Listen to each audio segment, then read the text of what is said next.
관심과 사랑을 받지 못하는 것 같으면 심각하게 우울해지고 불안해져요. 오늘은 연극성 성격장애에 대해서 말씀드릴게요.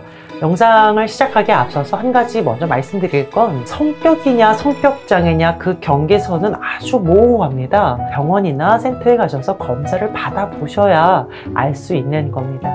그리고 의사분들도 정확하게 성격장애입니다 라고 진단 내리는 경우가 많지 않아요. 그만큼 까다로운 부분이기 때문에 영상만 보시고 섣불리 내가 성격장애구나 라고 이렇게 생각하지 않으셨으면 좋겠어요. 몇 가지 특징들을 먼저 좀 말씀드려 볼게요. 우리 연극성 성격들은요, 마치 연기를 하는 것 같은 행동을 합니다. 다른 사람이 나를 좋아해주고 인정해줄 만한 모습이 뭘까, 이거를 계속 파악을 하려고 하고요. 빨리 파악해서 거기에 맞게 행동을 합니다. 감정을 표현하거나 상황을 설명하는 방식이 아주 극적이에요. 막 손과 발을 막 다 사용하면서 진짜로 연기하는 것처럼 목소리 톤이나 표정도 엄청 연기하듯이. 그리고 두 번째로 다른 사람에게 관심을 끌려는 외모를 가지고 있어요. 외모에 신경을 무척 많이 씁니다. 평범한 옷보다는, 실용적인 옷보다는 몸매가 쫙 드러나거나 아니면 눈에 확 튀는 그런 패션이나 그런 액세서리, 항상 귀엽고 예쁘고 멋있어 보이려는 그런 옷차림을 선호합니다. 세 번째 특징은 이성에 대해 유혹하는 행동이나 성적인 의미들을 자꾸만 줍니다. 무의식적으로 상대방이 날 좋아하게 만들어야지 라는 의도가 속에 있는데 본인들은 그걸 모른다는 거예요. 이건 어장을 치는 거랑은 다른 거죠. 어장은 일부러 의식하고 치는 거예요. 하나 걸려라 라는 마음으로. 근데 연극성 성격이 이성을 유혹하는 거는요, 일부러 그런다라는 의식을 못하고 하는 겁니다. 네 번째 특징은 이 감정이 지나치게 풍부해요. 그러다 보니 기분이 좋을 땐 너무 좋고 기분이 처질 때는 또 너무 처져요. 이런 식으로 감정 기복도 심하고 감정의 깊이가 없습니다. 상대가 날 좋아해주면 금방 기분이 좋아지고, 상대가 조금만 나에게 소홀하거나 무시하는 것 같으면 금방 기분이 상해요. 다섯 번째는 마음속 깊이 부정적인 감정이 있어요. 이 겉으로는 되게 밝고 재밌고 사교성 있어 보이는데요, 마음 깊은 곳에는 나는 못났다 라는 열등감이 있고 그로 인한 심한 우울감이 숨어져 있어요. 근데 이들은 내가 사실 그렇게 나약한 사람이다, 그런 부정적인 감정이 숨어 있다라는 걸 마주할 수 없어요. 마주하게 되면 굉장히 괴로워합니다. 여섯 번째로 이들은 애정 결핍과 의존 욕구가 있어요. 조금이라도 관심과 사랑을 받지 못하는 것 같으면 심각하게 우울해지고 불안해져요. 다른 사람에게 이제 과도하게 의지하려고 하고 나를 어떻게 위로해주고 보살펴줄 것을 좀 지나치게 기대하는 거예요. 그러다 보니까 나 스스로 판단하고 결정해서 이렇게 나아가기보다는 타인의 의견, 타인의 감정, 그 사람의 눈치를 보면서 이렇게 좌지우지 되는 경우가 많죠. 일곱 번째로 시기, 질투, 적개심이 있어요. 내가 아닌 다른 사람이 관심을 받게 되면 심하게 경쟁심을 느낍니다. 내가 받을 사랑을 그 사람이 뺏어갔다 이렇게 생각해요. 근데 본인은 그거를 질투나 시기라고 생각 안 해. 인정하기 어렵기 때문에 그냥 계속 그 사람의 결점을 찾아내요.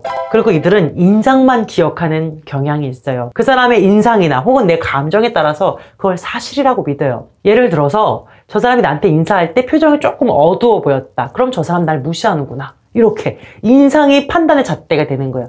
또 감정이 판단의 잣대가 되어서 저 사람이 나한테 인사할 때 내 기분이 좋지 않았어. 그러면 저 사람은 날 무시하는 거야. 그렇지 않으면 왜 내 기분이 안 좋겠어? 이런 식으로 자기 감정이 증거입니다. 이러다 보니 선입견이나 오해가 많이 생기고 인간관계가 어려워지겠죠. 그리고 이들의 인간관계는 대체로 피상적이에요. 깊이가 없어요. 처음에는 좀 배려하고 맞춰주기 때문에 따뜻한 사람, 사교적인 사람이라는 좋은 인상을 주는데 그게 오래가지 못합니다. 사이가 가까워지면서 자기 자신을 좀 깊게 공개하게 되면 자기를 싫어하지 않을까라는 그런 두려움이 은근히 있는데 본인은 그걸 모르죠. 무의식 중에 거리를 두는 거예요. 그러면서 또 과도하게 친절해요. 오히려 상대방이 불편하고 부담스러울 만큼이요. 상대방이 나를 좋아해주지 않으면 어쩌나 하는 그 긴장감, 그 불안감, 그 두려움 때문에 필요 이상으로 잘해주는 거예요. 그럼 우리 연극성 성격이 가지고 있는 이 핵심 신념이 뭐냐면, 나는 부족하고 못난 사람이야. 난 가치가 없는 사람이야. 그래서 나 혼자서는 살아갈 수가 없는 사람이야. 난 그래서 타인이 필요해. 이러한 신념이 아주 깊게 자리 잡고 있어요. 그러한 신념은 어떤 인지도식을 만들어내냐면 굉장히 많은데요. 제가 몇 가지만 좀 읽어드려 볼게요. 내가 행복하려면 다른 사람들이 나에게 관심을 주어야 한다. 사람들이 나에게 우호적으로 반응해주지 않으면 그 사람들은 아주 무례한 것이다. 사람들이 날 무시한다면 그건 너무나 끔찍한 일이다. 내가 극단적인 방식으로 행동하면 사람들은 나에게 관심을 줄 것이다. 이런 기타 등등의 인지도식을 갖습니다. 그러다 보니 어떤 상황을 만났을 때 이 잘못된 안경, 잘못된 인지를 가지고 상황을 판단하고 행동을 하다 보니까 당연히 인간관계와 사회생활에 치명적인 악영향을 주게 되겠죠. 그렇다면 우리 연극성 성격을 치료하기 위해서는요, 어떻게 해야 할까? 일단 상담을 받으라고 말씀드리고 싶어요.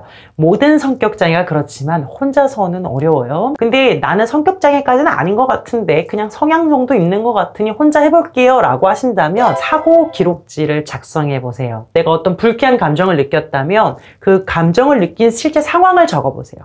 그리고 그에 대한 감정은 어떠했는지 적어보시고 그 다음에 그 감정이 왜 생겼을까? 즉 내가 무슨 생각을 했기 때문에 그렇게 감정이 나빴는가를 적어보세요. 이거를 한번 생각해보고 안 해보고 굉장히 차이가 크거든요. 예를 들어 이런 거죠. 상황, A가 나한테 인사를 할 때 무표정이었다. 그래서 감정, 난 그래서 기분이 나빴다. 자동적 사고, 저 사람은 나를 무시하고 있다. 그 다음으로 정말 중요한 게 뭐냐면 합리적 사고를 써야 돼요. 무표정으로 인사를 안 하는 이유는 사실은 되게 많아요. 그 사람 뭐 배가 아팠을 수도 있고 갑자기 화장실을 급했을 수도 있고 아니면 그날 기분이 안 좋은 일이 있을 수도 있고 그렇다면 합리적 사고에는 이렇게 써야겠죠. 꼭 나를 무시했다라는 객관적인 증거가 없다. 그 다음 마지막으로 결과를 적는 거예요. 합리적 사고로 바꾼 후에 내 감정에 어떤 변화가 일어났는지를 적는 겁니다.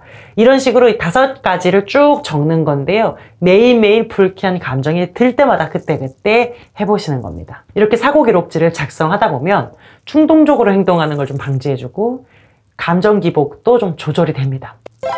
그리고 타인을 대할 때 무조건 친절하기보다는 내가 지금 친절하고자 하는 그 의도가 무엇일까 곰곰이 먼저 생각해 보세요. 정말로 그 사람이 나에게 당신 정말 좋은 사람이에요. 정말 친절하군요. 이런 칭찬이나 인정이 없다 해도 계속 그렇게 친절할 수 있는지 생각을 해보세요. 만약 그게 아니라면 그건 진정한 친절이 아니기 때문에 결국 다 상처가 되어서 나에게 돌아와요. 나는 못난 사람이다 라는 핵심 신념이 있다 그랬잖아요. 그래서 그걸 고치기 위해서는 타인의 인정과 상관없이 혼자서 어떤 성취를 자꾸 이루어야 돼요. 자신의 능력으로 자꾸 뭘 해내야 돼요. 누구에게 보여주기 위해서가 아니라 그냥 혼자서 자랑스러움을 느낄 수 있어야 돼요. 연극성의 단점을 잘 개선시키면 강점이 될 수 있습니다. 감정도 풍부하죠. 사교성도 좋죠. 그것을 상황에 맞게 잘 조절하고 융통성이 좀 생긴다면 굉장히 생동감 있고 즐거운 사람이 될 수 있을 겁니다. 오늘 영상도 도움이 되었다면 구독과 좋아요를 눌러주세요. 웃긴 데 따뜻한 상담사 으따였습니다.